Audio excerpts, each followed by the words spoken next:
इसके पहले मूल के बारे में आप लोगों को बता दिया गया था। चलिए आज तना के बारे में देख लेते हैं।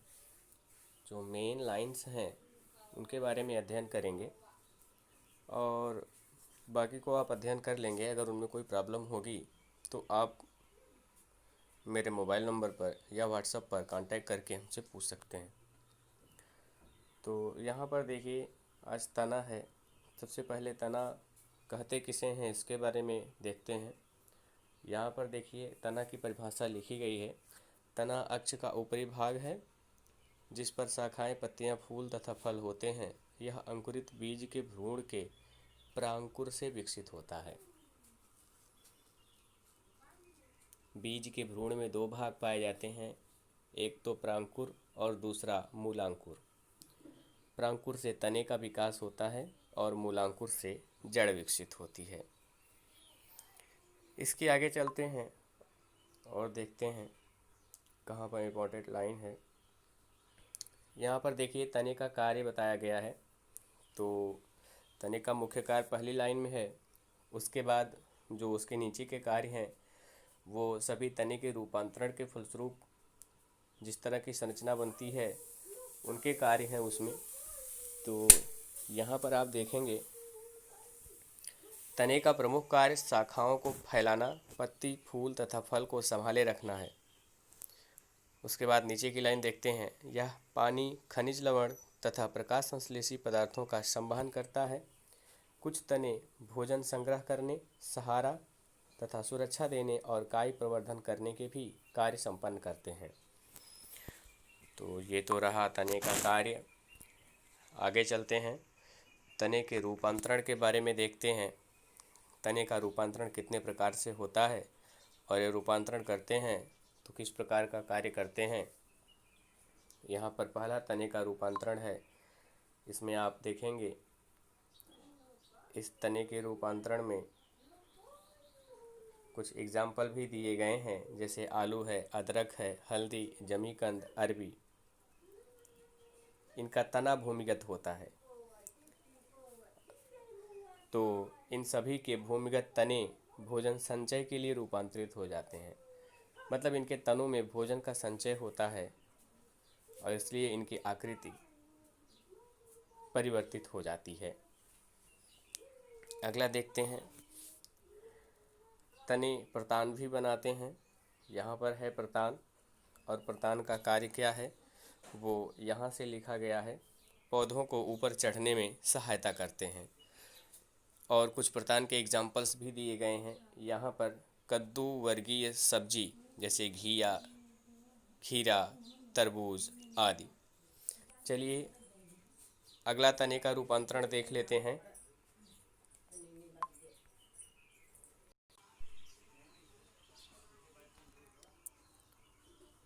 कुछ पौधों के तने जो होते हैं वो नुकीले कांटों के रूप में परिवर्तित हो जाते हैं। जैसे यहाँ पर देखिए एग्जाम्पल के साथ दिखाया गया है। अंगूर लता।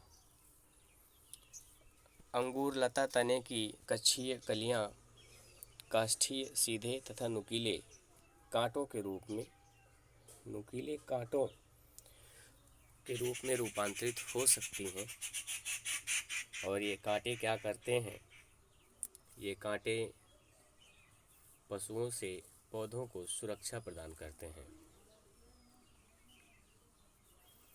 और भी बहुत सारे कांटे हैं जो अन्य पौधों में पाए जाते हैं, जैसे सिट्रस है, बोगेनविलिया है, इन सब पौधों में भी पाए जाते हैं। चलिए आगे चलते हैं। यहाँ पर देखिए अगला है पुदीना और चमेली। दो पौधे हैं।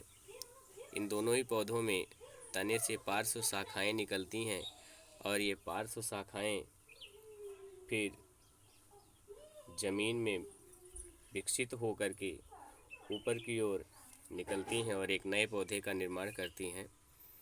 यहाँ पर आप देखेंगे कि पुदीना तथा चमेली जैसे पौधों के प्रमुख अक्ष के आधार से एक पार्श्व शाखा निकलती है और कुछ समय तक वायवीय वृद्धि करने के बाद मुड़कर जमीन को छूती है।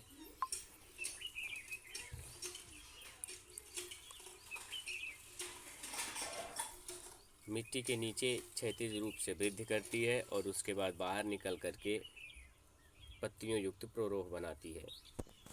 तो चमेली का तो वायवीय होकर मिट्टी को छूती है और मिट्टी के बाद फिर से उसमें प्रोरोह का निर्माण होता है। लेकिन पुदीना के पौधे में तो तने के निचले भाग से ही जितना भाग मिट्टी में दबा होता है वहीं से फिर डायरेक्ट प्रोरोह का निर्माण हो जाता है। तो और ये सब देखिए यहाँ पर सभी में दिखाया गया है, आप देख रहे हैं। यहाँ पर अदरक है, अरवी है और आलू है। ये भोजन संग्रह करने के कारण से इनके तनों में इस प्रकार से रूपांतरण हुआ है। और दूसरा यहाँ पर देखिए ये वाला जो प्रतान है, यहाँ पर प्रतान है, ये सहारा देने का काम करता है। जितने भी तने हैं सभी का कोई न कोई कार्य है, उन कार्यों के लिए रूपांतरण भी हुआ है। और इसके बाद अगला देखिए बोगनविलिया का पौधा है जिसमें कांटे जैसी संरचनाएं पाई जा रही हैं, ये तने का रूपांतरण है।